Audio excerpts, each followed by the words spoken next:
Hello students, welcome again. और आज की इस वीडियो में बेटा डिस्कस करने वाले हैं हम वर्कशीट 5 क्लास 8 के बच्चों के लिए हिंदी मीडियम की ये वर्कशीट हम डिस्कस करेंगे, जो कि आपकी एसएसटी सब्जेक्ट की वर्कशीट है, सामाजिक विज्ञान। टॉपिक क्या है? नवीकरणीय प्राकृतिक संसाधनों का संरक्षण। नवीकरणीय प्राकृतिक संसाधन हमने लास्ट वर्कशीट में भी पढ़ा था कि नवीकरणीय और अनवीकरणीय संसाधन क्या होते हैं। हमने पहले जाना कि साधनों का संरक्षण हमारे लिए क्यों जरूरी है।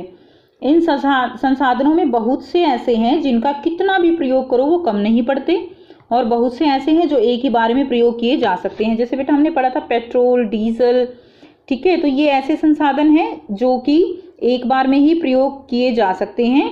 और कुछ ऐसे हैं जैसे हमने पढ़ा था कि जल है, ठीक है, या वायु है, सनलाइट है। तो ये जो है जितना भी प्रयोग करेंगे हम वो कम नहीं पड़ते, लेकिन इनको दोबारा नहीं बनाया जा सकता। कौन से जो है दोबारा नहीं बनाया जा सकता? जो हमारे नवीकरणीय साधन नहीं है, यानी अनवीकरणीय हैं।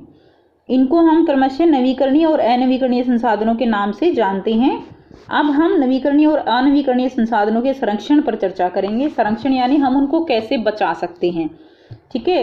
अब देखिए, नवीकरणीय संसाधन क्या हैं? वे संसाधन जो शीघ्रता से नवीकृत अथवा पुनः पूर्व अवस्था में हो जाते हैं, यानी जिनको हम दोबारा प्राप्त कर सकते हैं, वो क्या कहलाएंगे? वो नवीकरणीय कहलाएंगे।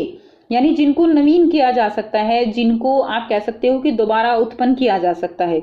लेकिन फिर भी कुछ नवीकरणीय संसाधन, जैसे हमने अभी जल का एग्जाम्पल दिया था, है तो नवीकरणीय, लेकिन अत्यधिक मात्रा में उपयोग करने से ये जो है क्या होगा, इसके भंडार जो है वो प्रभावित हो सकते हैं। जैसे जल है, मृदा, वायु और वन, इनका अगर लापरवाही से उपयोग करेंगे तो उनके भंडार को प्रभावित कर सकते हैं। जल की कमी और प्राकृतिक जल स्रोतों का सूखना आज विश्व के बहुत से भागों की एक बड़ी जो है समस्या है, बन गई है। यानी जल की कमी निरंतर जो है होती जा रही है।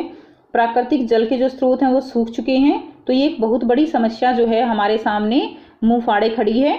उसी प्रकार भूमि की जो खुदाई है, यानी बच्चों देखो, लगातार जनसंख्या बढ़ रही है, लगातार जो पॉपुलेशन इंक्रीज है उसकी डिमांड बढ़ रही है। लगातार डिमांड बढ़ने से क्या हो रहा है कि पेड़ों को काटा जा रहा है, जो उपजाऊ भूमि है उसके ऊपर बिल्डिंगें बनाई जा रही हैं। तो उससे क्या हो रहा है, उससे प्राकृतिक आपदाओं का बार बार दस्तक जो है वो प्राकृतिक आपदाएं आती हैं। क्योंकि आपको पता है पेड़ हमें बहुत सारी प्राकृतिक आपदाओं से भी बचाते हैं। भूमि की खुदाई करते हैं लगातार, तो जिससे प्राकृतिक आपदाओं का बार बार दस्तक देना मानव जीवन के लिए बहुत बड़ी परेशानी खड़ी कर सकता है। देखिए, आओ पता लगाएं और सूची बनाएं। अगर धरती पर पीने योग्य जल कम हो जाए तो आपका जीवन इससे कैसे प्रभावित होगा? तो आप सोचिए कि अगर धरती पर पीने योग्य जल वो खत्म हो जाए तो क्या होगा बेटा? तो हमारा जो जीवन है वो एक तरह से समाप्त हो जाएगा, ठीक है। तो आप क्या लिखेंगे? आप लिखेंगे कि अगर धरती पर पीने योग्य जल कम हो जाए तो जीवन, साथ साथ लिख लीजिए, जीवन अस्त व्यस्त हो जाएगा। अस्त व्यस्त समझते हो ना? अस्त व्यस्त हो जाएगा, ठीक है। हमारा जीवन क्या हो जाएगा बेटे? अस्त व्यस्त हो जाएगा, ठीक। नेक्स्ट देखिए, अगर धरती पर जंगल समाप्त होते चले जाएंगे तो क्या होगा? जंगल किस लिए जरूरी हैं? जंगल से हमें क्या मिलती हैं? लकड़ियां मिलती हैं, कोयला मिलता है, ठीक है ना। कोयला तो खैर बहुत साल पहले बन चुका है, इतनी जल्दी हम दोबारा उनसे कोयला नहीं बना सकते। तो लकड़ियों से हमें हमारी जो दैनिक जीवन में उपयोग होने वाली चीजें हैं वो हमें मिलती हैं, चाहे वो फिर फर्नीचर है या हम ईंधन के लिए उनको यूज करते हैं। बहुत सारी चीजें जो है लकड़ियों से बनाई जाती हैं, कागज जिसका हम इस्तेमाल करते हैं।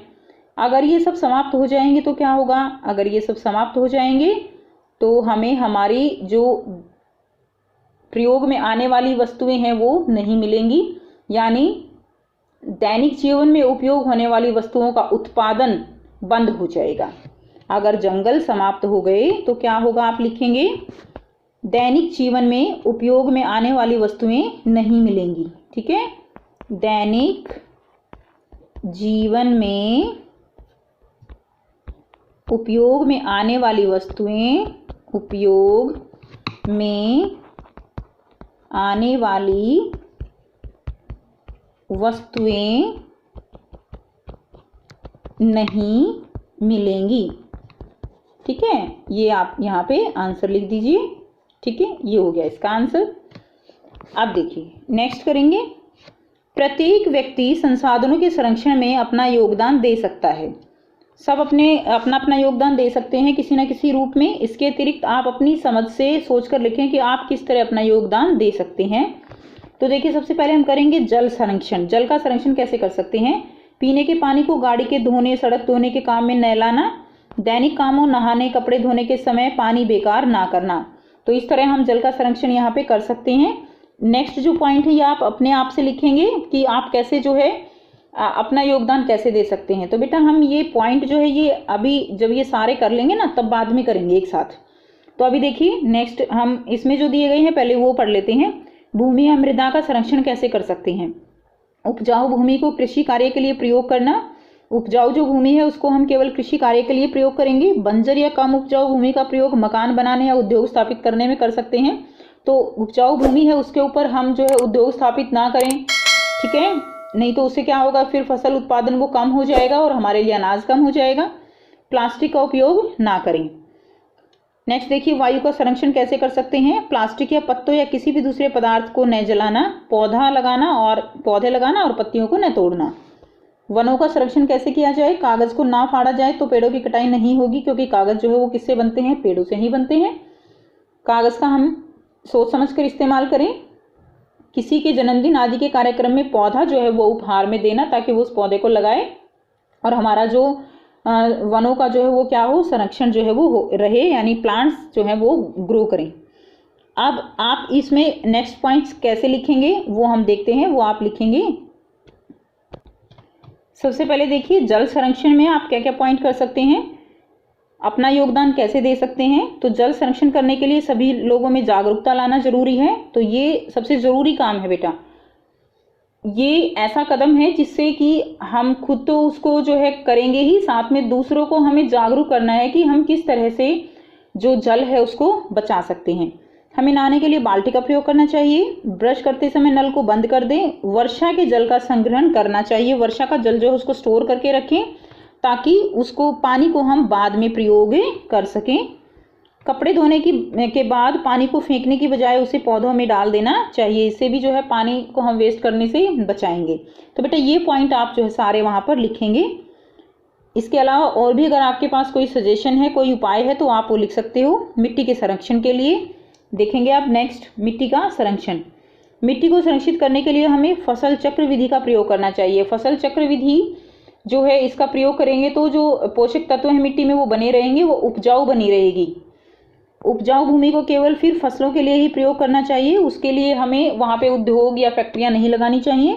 उपजाऊ भूमि पर चरगाह नहीं करना चाहिए। चरगाह यानी जो पशुओं को चराते हैं जो है घास के लिए। नेक्स्ट वायु का संरक्षण। वायु का संरक्षण कैसे करेंगे?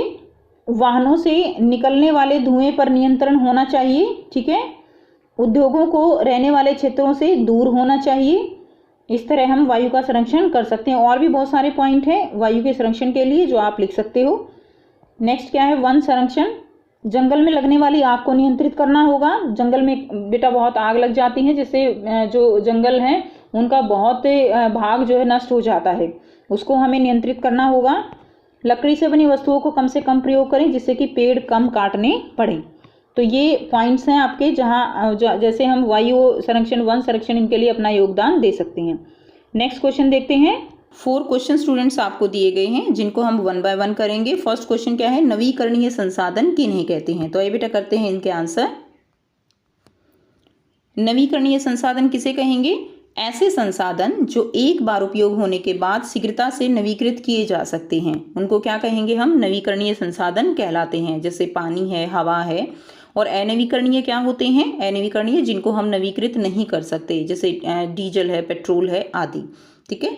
नेक्स्ट देखिए प्रश्न 2, पानी के दुरुपयोग को कैसे रोका जा सकता है? तो पानी के दुरुपयोग को कैसे रोका जा सकता है? पानी के दुरुपयोग को रोकने के उपाय, ठीक है। पीने के पानी को गाड़ी या सड़क धोने के काम में न लाया जाए। तो नंबर 1 ये हो जाएगा, पीने के पानी को गाड़ी या सड़क धोने के काम में नहीं लाना चाहिए। सेकंड, दैनिक कामों के लिए सीमित मात्रा में पानी का उपयोग करके। तीसरा पॉइंट आप लिख देंगे, नहाते समय शावर की बजाय बाल्टी और मग का उपयोग करके। प्रश्न 3 है, जंगल के संरक्षण के लिए आपके क्या सुझाव हैं? तो उत्तर क्या लिखेंगे, जंगल का संरक्षण हम कैसे कर सकते हैं? नंबर 1 पॉइंट, कागज का कम से कम उपयोग किया जाना चाहिए। नंबर 2, वन संरक्षण के लिए सख्त कानून बनने चाहिए। नंबर 3, अधिक से अधिक वृक्ष लगाने चाहिए। नंबर 4, पेड़ों के काटने पर रोक लगानी चाहिए। ठीक है, तो ये 4 पॉइंट आप इसमें लिख देंगे। नेक्स्ट करेंगे, प्रश्न 4 है, भविष्य के लिए संसाधन संरक्षण क्यों जरूरी है? तो बच्चों, भविष्य के लिए संसाधन संरक्षण बहुत ज़रूरी है।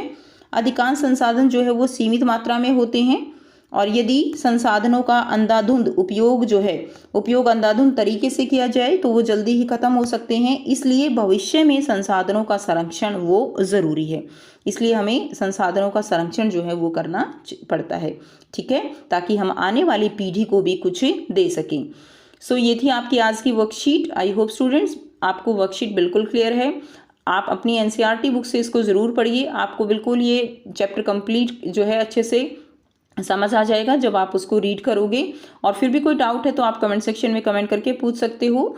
और वीडियो अच्छी लगी तो लाइक कीजिए, शेयर कीजिए और चैनल को सब्सक्राइब कीजिए। So thanks for watching students, मिलते हैं नेक्स्ट वीडियो में नेक्स्ट वर्कशीट के साथ।